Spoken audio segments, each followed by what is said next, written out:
Estamos de volta com o ex-presidente Fernando Henrique Cardoso. Presidente, a gente estava falando há pouco dessa relação com Lula, que ela foi muito elegante.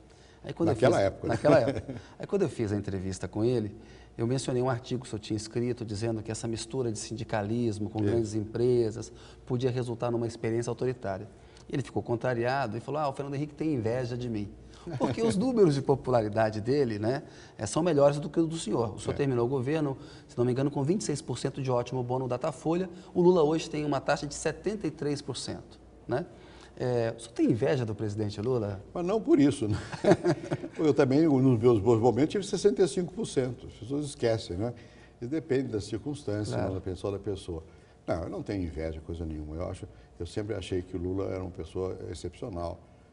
Quando eu fui eleito em 94, eu acho que fui para a Veja, e olha aqui, eu estava para ser eleito, eu provavelmente vou ganhar as eleições. Para vocês, isso não é bom, porque o espetáculo é Lula. Né? O Lula é um líder sindical, o nordestino pobre vira presidente da República, é um espetáculo. Eu não, professor de classe média não dá nada. Então, o Lula em si, né? E isso não é objeto de inveja, obviamente são percursos diferentes, né? O Lula tem essa mania de atribuir coisas pessoais, inveja, ressentimento. Não Só que está misturando política com pessoal, é isso? Eu acho que sim, não é meu estilo de ter. Eu não preciso ter inveja, eu me sinto perfeitamente tranquilo e realizado, né? A coisa do destaque internacional dele foi eleito pela Time, um dos líderes influentes. Também teve na lista. Também na lista, na época. Agora eu não sou mais nada, há 3 anos que eu sou entre os 100 mais intelectuais de maior influência no mundo, pela Foreign Policy, o 11º, e daí? Isso é bobagem. São títulos ali que variam, não conta nada, né? Isso varia, é transitório. Não é isso que conta no Lula, conta outras coisas que ele fez, a própria história dele. Mas eu não acho que a gente deva analisar esse processo do ponto de vista de atribuir sentimentos aos outros. Quem é que sabe qual é meu sentimento, como eu não sei qual é o dele? Né? Quando eu disse isso, eu tinha que rebater politicamente, porque a minha crítica não foi a ele, pessoal. Foi, olha, essa situação aí é uma situação perigosa, porque na prática nem o PT existe o Lula. Mas você acha que tem mesmo uma tentação autoritária da parte do presidente Lula e do PT? Não digo dele. Do presidente Lula, não. Não é a tentação autoritária, não é que vai se concretizar, é germes disso. Ele fica chateado, muitas vezes ele fala assim, o Fernando Henrique fica me acusando de autoritarismo. Eu não mudei a Constituição para ser reeleito, ele mudou a regra no meio do jogo. Eu podia ir para um 3º mandato e não fui. Isso não é uma credencial democrática do Lula? Eu acho que é um ponto importante dele. Acho que ele podia ter realmente tentado, não tentou. Eu não acho que o Lula não seja democrático, eu não falei dele. Eu disse o sistema que está sendo montado. É que eu disse antes. A ingerência do partido, a ligação com os fundos de pensão, a briga pelos fundos de pensão, as decisões políticas dessa natureza afetando as empresas. Né? Isso é que dá um bloco de poder que fica sem o controle público, que é perigoso. Não é o Lula, é mais do que ele. O que ele faz é outra coisa. São os interesses agrupados nesse projeto político de poder. Agora, o que o Lula faz não depende dele. Ele, de alguma maneira, ele ficou muito maior do que o PT, ele destruiu o PT. Ele escolheu a Dilma como? No dedaço, foi isso que eu disse. Escolheu como os mexicanos do PRI faziam. Ou não é autoritário isso? O que é? Não passou pelo crivo de ninguém, nem pelas conversas. Mas o PSDB também já escolheu candidato em mesa de restaurante. Mas, não, em primeiro lugar, aquilo não é verdade. Nós não escolhemos candidato nenhum, nós fomos ao restaurante depois lá ali. Já tinha escolhido, né? Antes. E no PSDB é conversado, é negociado. Né? Quando vai para a convenção, aqui não foi negociado. Só para lembrar para o telespectador, é o episódio de 2006, quando o Geraldo Alckmin foi indicado presidente, que havia almoçando o senhor, o Serra, o Tasso e o... Não, o Serra não estava. Não, o Serra não estava. Tasso, eu. Serra, Tasso, o senhor... Eu e não sei quem mais quem. Mas foi depois de uma solenidade, não tinha nada a ver. Inventaram que era para decidir. Mas, de qualquer maneira, nós estávamos discutindo essas questões. Mas estávamos discutindo. No PT, ninguém discutiu se seria Dilma ou não. A quem Lula perguntou? Acho que nem a ela. Tirou do bolso do colete. Tirou do bolso do colete, o dedaço. Isso é autoritário. Né? E aí tem um outro problema. Agora mesmo, o Lula está, de alguma maneira, diminuindo o PT. Ele está forçando o PT a fazer alianças nos estados para eleger a Dilma, que liquida o PT como partido. Como é que vai ser o PT dessa eleição? Suponha que a Dilma não ganhe. Vai sair enfraquecido. Se a Dilma ganhar, pode se refortalecer do modo errado, pela força do poder, não pelo voto. Agora mesmo não estão brigando em Minas para retirar candidatos? Quem é que está fazendo isso? Não é o Lula? Isso não é autoritarismo? Presidente, uma outra coisa nesse debate ainda, Fernando Henrique e Lula, que eu queria ouvir do senhor. O Lula tem um argumento que é o seguinte, olha, fazem uma crítica à corrupção ao mensalão, que foi o maior escândalo de corrupção do governo dele, né? O Lula muitas vezes tem uma atitude leniente em relação a episódios, passa um pouco na cabeça, né, os meninos, os aloprados, enfim, ele sofre críticas por isso. Mas ele tem uma credencial nessa área que é a seguinte, ele sempre colocou como Procurador-Geral da República, que é a única pessoa que pode assinar a abertura de um pedido de investigação, de um processo contra o Presidente da República, ele sempre colocou aqueles escolhidos pela categoria. Já o senhor sempre nomeou o Geraldo Brindeiro, que foi apelidado de engavetador-geral da República. O argumento dele é o seguinte, o Fernando Henrique colocou alguém que abafava investigações, enquanto eu nomeei alguém que teve liberdade e, portanto, sofri mais investigações. É um bom argumento dele, presidente? Não, não é bom argumento. Por quê? O Brindeiro foi posto lá, ele também estava entre os bem conceituados. E o que mas não foi o mais votado, né? Eu não me lembro. Acho que não. O que ele engavetava eram acusações políticas. O Lula se esquece que o PT levou o tempo todo me acusando de tudo. Como ele tive 200 processos. Não são processos de crime, são processos de ação popular, porque qualquer coisa... E o senhor presidente da República, e lá vou eu. Era político, ele tinha que engavetar mesmo. Uma parcela do PT que patrocinou o impeachment, né? O tempo todo pedia o meu impeachment a toda hora. Então, que o Brindeiro não dava sequência, porque não era falso, não era uma coisa concreta. Agora, eu deixei ver, houve lá CPIs que o Lula não deixa ver. Toda hora estão fechando, acabando com as CPIs. O senhor também não deixava, o senhor tinha uma base política senhor, que impedia a CPI. Deixei do sistema financeiro, deixei. Como não? Várias CPIs, eu lembro, eu estava em Brasília e o senhor teve força para às vezes são improcedentes, mas as grandes houve lá. No Banco Central, do sistema financeiro, quando o Jader brigava com o Antônio Carlos. Nossa, uma confusão aqui. Meu Deus, e quantas CPI teve lá? Né? Agora, o que resultou disso? Nada. Nenhum processo, aquelas acusações, agora mesmo, as últimas sobre o sistema elétrico foram terminadas pela Justiça. Telebrás. Era tudo político. Então, o Lula esquece que o PT usava a Justiça como instrumento político. O procurador não podia dar sequência. Você acha que o PT Mensalheiro não foi isso.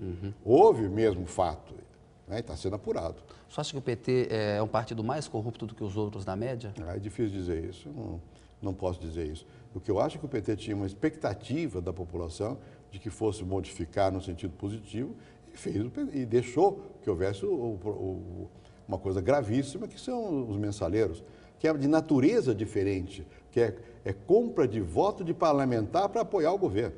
Não é dinheiro de campanha, que é errado também, né?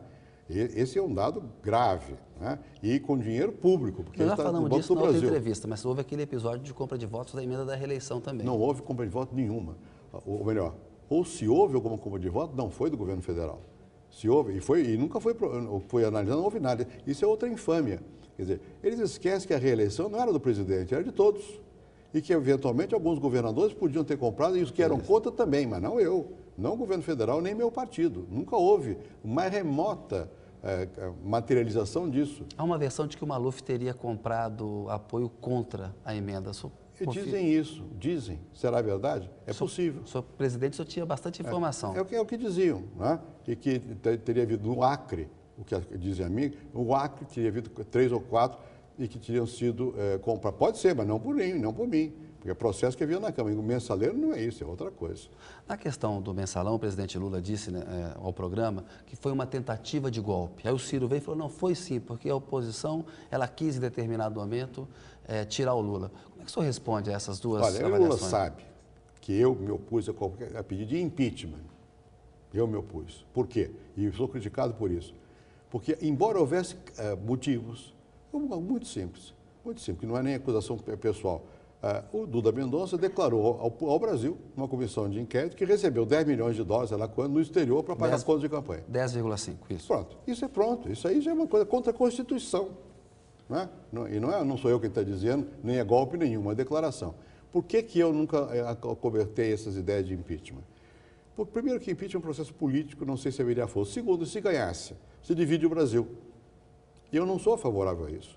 Eu não acho que devia. O Lula, que é primeiro líder operário, que chega à presidência, vai sofrer um impeachment. Ele vai dizer, olha aí, tá vendo? São os ricos contra os pobres. Eu fui contra. Então não houve golpe nenhum. Isso é imaginação. E aí, o que houve ali, e a justiça está julgando, lá no Supremo, o que houve ali foi realmente desvio de dinheiro, até público, para a compra de votos da Câmara. É gravíssimo isso. Quem é o responsável, a justiça vai ver.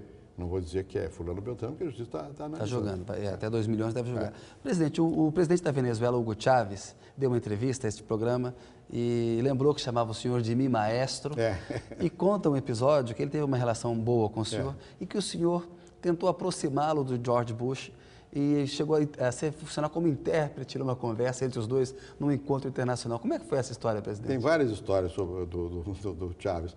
Primeira vez ele me pediu que eu falasse com o Bush, porque ele tinha feito uma briga lá na Venezuela e na Assembleia Geral da ONU, o primeiro que fala é o Brasil e o segundo os Estados Unidos, o próximo.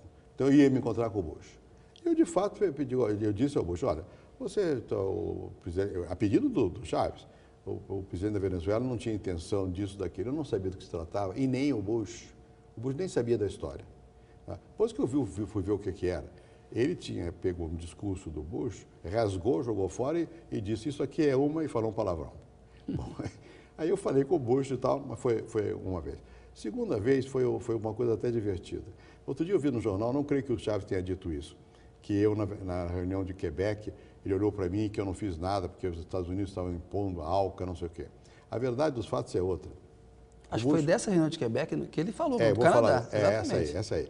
A do Canadá foi o seguinte, o Bush, eu tinha tido um encontro com o Bush, e o Bush tinha sido eleito recentemente.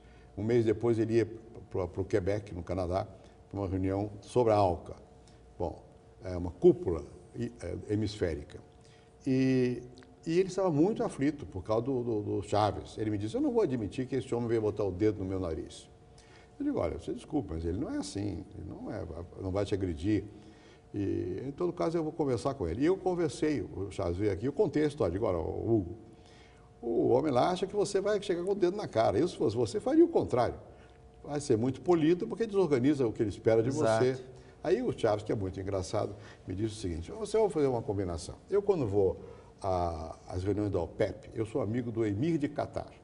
E quando eu começo a falar, você sabe como eu sou exaltado. Eles pensam que eu vou proclamar a república. Então eu tenho uma combinação com o Emir de Catar. Quando eu me exalto, ele faz assim para mim e eu acalmo. Vamos fazer a mesma coisa lá em Quebec. Aí fomos para Quebec. Combinou um sinal. E o Bush não fez o discurso inaugural, fiz eu.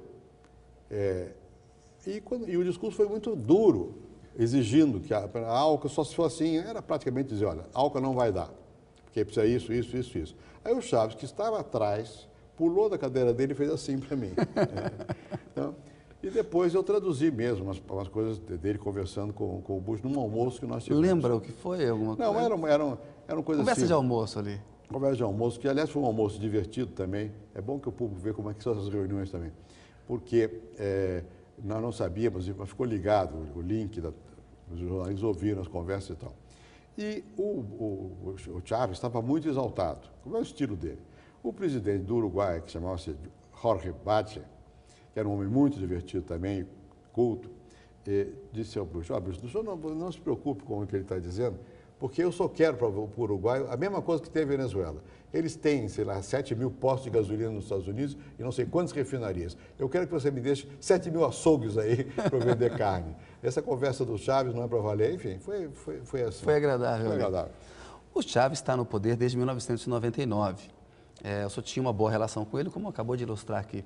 Que avaliação que o senhor faz do período Chávez completo?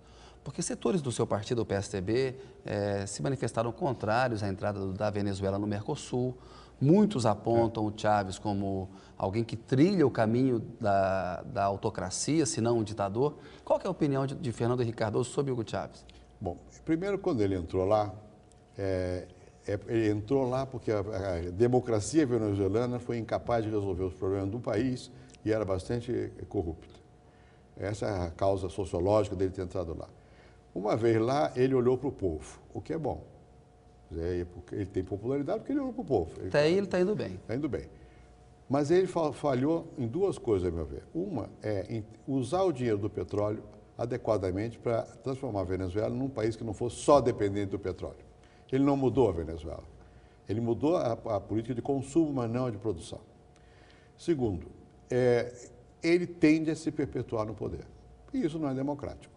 Porque o Lula falou da reeleição. Mas a reeleição é uma instituição democrática. Eu era a favor da reeleição na Constituinte.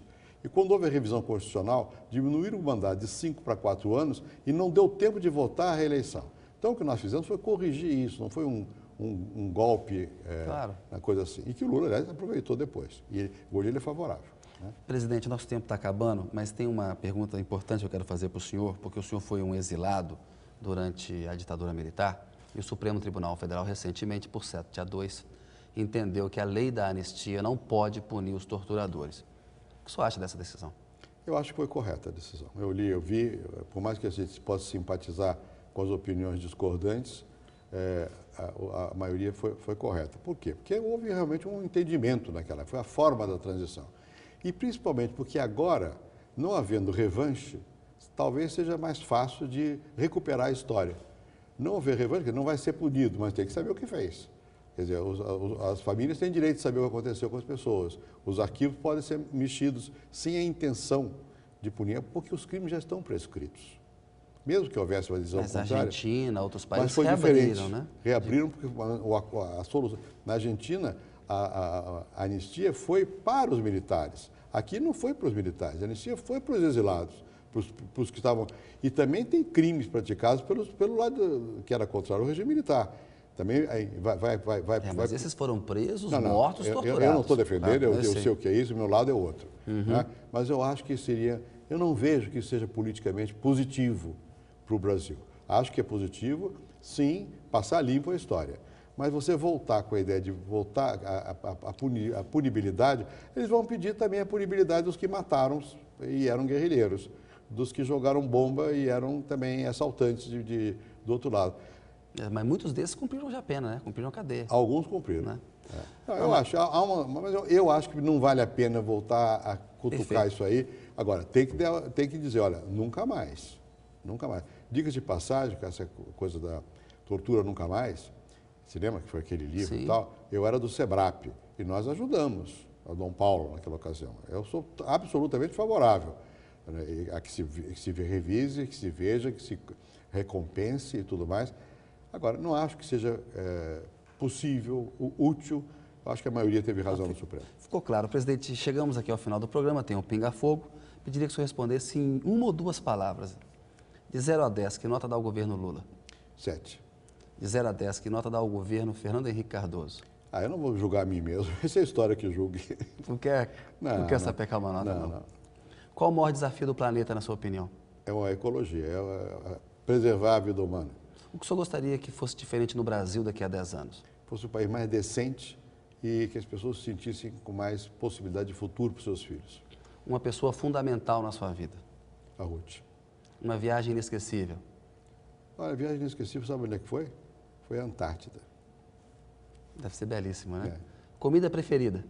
É tutu, o picadinho, essas coisas brasileiras. Bebida preferida? É vinho. Animal preferido? Não sou muito, talvez, cavalo. Cor preferida? Azul. Uma mania, um hábito arraigado? Hábito arraigado? Bom, apagar a luz para não gastar dinheiro à toa. Excelente hábito. Um arrependimento? Muitos são tantos, melhor nem falar. Um orgulho? Sabe, talvez eu tenha me esforçado muito na vida. Eu sempre trabalhei muito, até hoje trabalho. As coisas, às vezes as pessoas dizem, não, vem de graça, nada vem de graça. Eu acho que eu fiz uma carreira, não a política, mas intelectual não foi fácil, eu consegui. Presidente, quero agradecer muito a sua entrevista, foi um prazer. Muito obrigado, o senhor sempre gentil, inteligente. Espero que a gente possa fazer muitas entrevistas ainda. Eu também. Um abraço. Boa noite, a notícia volta na semana que vem. Você pode acompanhar o programa no Twitter, tem e-mail para você mandar suas sugestões, dar ideias. E você pode também acessar o site do programa e ver a entrevista do presidente Fernando Henrique Cardoso e de outras pessoas também. Tenha uma boa noite e uma excelente semana.